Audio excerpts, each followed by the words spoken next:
துலீப் டிராபியோட முதல் ரவுண்டு, இந்த முதல் ரவுண்டுலேயே வந்து பார்த்தீங்கன்னா எக்கச்சக்கமான ட்விஸ்ட் அண்ட் டர்ன்ஸ் ஆரம்ப கட்ட காலத்துலேருந்தே ஆரம்பிச்சிருச்சுன்னு தான் சொல்லி ஆகணும். முக்கியமாக வந்து பார்த்தீங்கன்னா 3 சூப்பரான பவுலர்கள், அதில் வந்து ஒரு தரமான ஒரு ஆல்ரவுண்டர். அதில் வந்து முதல்ல முகமது சிராஜ், அதுக்கப்புறம் வந்து உம்ரான் மாலிக், அதுக்கப்புறம் வந்து ரவீந்திர ஜடேஜா, அந்த தரமான ஆல்ரவுண்டர்னு சொன்னது. ஸோ இவங்க 3 பேருமே வந்து பார்த்தீங்கன்னா துலீப் டிராபியோட ஃபர்ஸ்ட் ரவுண்ட்லேயே வந்து இப்போ வெளியேற போகிறாங்க. காரணம் வந்து கீழே சொல்லியிருக்கிறாங்க. அது என்ன அப்படின்னு பார்த்தீங்கன்னா, முதல்ல முகமது சிராஜ், அதுக்கப்புறம் வந்து உம்ரான் மாலிக் 2 பேருமே வந்து இல்னஸ் அப்படின்ற ஒரு காரணத்தினால வந்து இப்போ அவங்க துலீப் டிராபி விளையாட முடியாம அவங்க வெளியேறாங்க. அதுக்கடுத்து வந்து பார்த்தீங்கன்னா ரவீந்திர ஜடேஜா, டீம் இந்தியாவோட star all-rounder, one of star all-rounder, அவர் வந்து வித்ட்ரான் வாங்கியிருக்கிறாரு. என்ன ஒரு காரணம்னே சொல்லலை. முக்கியமாக வந்து இதுக்கு ரீப்ளேஸ்மெண்ட்டும் சொல்லலை. முக்கியமாக முகமது சிராஜுக்கும் உம்ரான் மாலிக்குமே வந்து ஒரு ரீப்ளேஸ்மெண்ட் கொடுத்துருக்காங்க. அது யாரு அப்படின்னு சொல்லிட்டு பார்த்தீங்கன்னா, முகமது சிராஜோட இடத்துல நவதீப் சைனி அவர் வந்திருக்கிறாரு. கிட்டத்தட்ட வந்து இவர் ரொம்ப நாளாக கடைசியாக நம்ம ஒரு டெஸ்ட் டூரில் பார்த்தது 2020 to 2021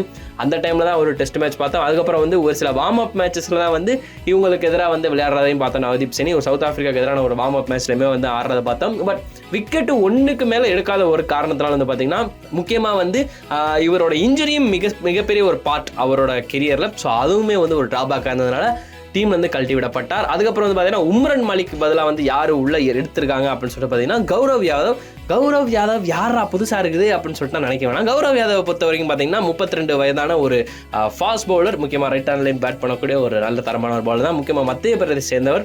ஆனால் இவர் வந்து புதுச்சேரி அப்படின்ற ஒரு இடத்துக்காக வந்து லாஸ்ட் டொமஸ்டிக் சீசனில் வந்து மாறிட்டார். முக்கியமாக இவரோட 2023-24 ரஞ்சி டிராபி கெரியரில் வந்து அந்த டைமிங்கில் 41 விக்கெட்டுகள் எடுத்திருக்காரு. முக்கியமாக ஓவராலாக வந்து வெறும் 11 இன்னிங்ஸ் மட்டுமே பவுலிங் பண்ணியிருக்காரு. ஆவரேஜ் பார்த்தீங்கன்னா 14.58. ஸோ இவங்க வந்து டீம் சீல இருக்கிறாங்க. எனக்கு தெரிஞ்சு கண்டிப்பாக ருத்ராஜுக்கு ஒரு மிகப்பெரிய ஜாக்பாட்டாக இருக்கும். ஏன்னா ஒரு டொமஸ்டிக் பிளேயர், தரமான ஒரு பிளேயர்ன்றப்போ சும்மாவா சொல்லணும் அப்படின்ற மாதிரி இருக்குது. ஸோ இந்த ஒரு சில காரணத்தினால வந்து இவங்க எல்லாமே வந்து வெளியே இருக்கிறாங்க, இவங்க எல்லாமே உள்ளே வந்திருக்கிறாங்க. ஸோ இது வந்து நல்ல விஷயமா கெட்ட விஷயமா அப்படின்றத கீழே பின் பண்ணுங்க அப்படின்றத சொல்லிக்கிறேன்.